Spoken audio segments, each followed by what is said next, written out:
What up, everybody? This is Jack Slater, the comic outlaw. Yeah. And you know, with or without the AK, Jack Slater is back, and we're gonna take you back. Fantastic Four 125. Yes, the creature from the Black Lagoon stirs, and this creature has kidnapped Susan Storm. And we go back to Susan. She decided to move a rock, and you never move a rock in a cave. Bats come out, all kinds of weird stuff comes out. And yeah, a bunch of water's coming out, and she's drowning. She is literally drowning for moving a rock. And she uses her invisible power, sucks up whatever air is around her, and she makes herself a little bubble to sustain herself. Now, back in the last issue, she was kidnapped. Reed took a bad spill. For some reason, even though he's rubber, he ended up getting himself a concussion.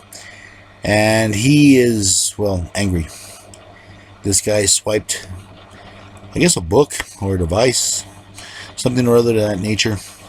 And the guys just identified him, and they're going to SeaWorld to hit up this guy, Seaquarium.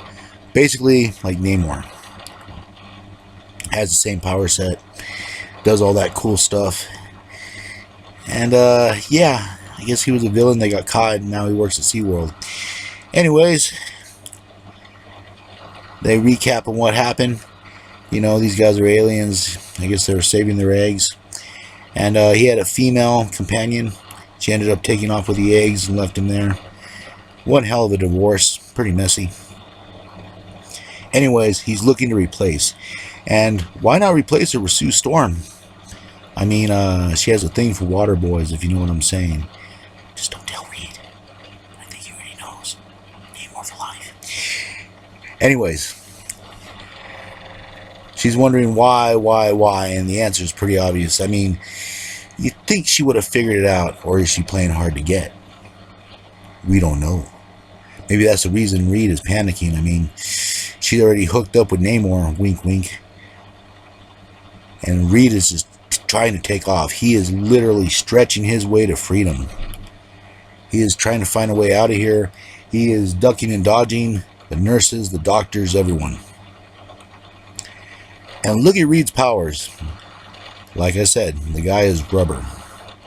And he took a bad spill and had a concussion. But storyline is storyline. And yeah, he's trying to escape. He's worn out. And he just kind of floats down. And why didn't he do this while he was crashing out of the Fantastic Four car? We don't know.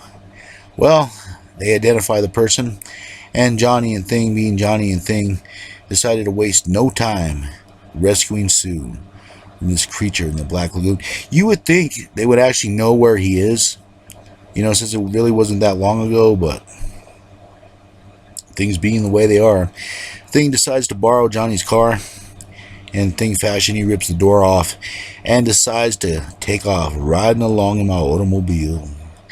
And Mr. Fantastic is in hot pursuit. Now, of course, Johnny, for some reason, basically the Human Torch, is going underwater. And Reed, I don't know if they gave him too much adrenaline or whatever it is. Reed is literally having a heart attack.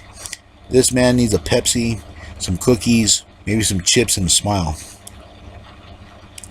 But Johnny goes down into the depths. And of course, for some reason, Thing is waiting there. And yeah, this guy takes her to his little palace. The water fountain's nice. And he basically has himself a mate now. And all he has to do is protect her from Johnny. And Johnny's out of his element here. I really don't know why they didn't send down Ben Grimm, but Johnny is getting his butt kicked as only Johnny can. He tries heating up the water, and which is a good idea because it gets too hot for our fish man, the creature from the Black Lagoon, and it's time for Thing to arise out of the water. You know, what was he doing in the water? Was he just taking a bath? Or, well, anyways, the fight ensues, and he hits Thing with a tree, which you really don't hit Aunt Petunia's favorite nephew without getting a little payback. So the fight starts, and of course, it is clobbering time. It is definitely clobbering time, and Thing is about to beat the unholy heck out of him, and Reed Richards interferes, demanding where Sue is, because Reed isn't having it today. Reed is not having it. He has not had his happy pills whatsoever. So he tries to plead with this guy, and the ship comes up. I guess he needed that modulator or something like that. He brings Sue out, and gives her back. And of course, the ship appears, and it's his mate. And you were thinking, were they wanting to take her with them? What's going on with that? Well, I guess we'll find out the next time, or maybe we'll never know. But I'll catch you on the flip side.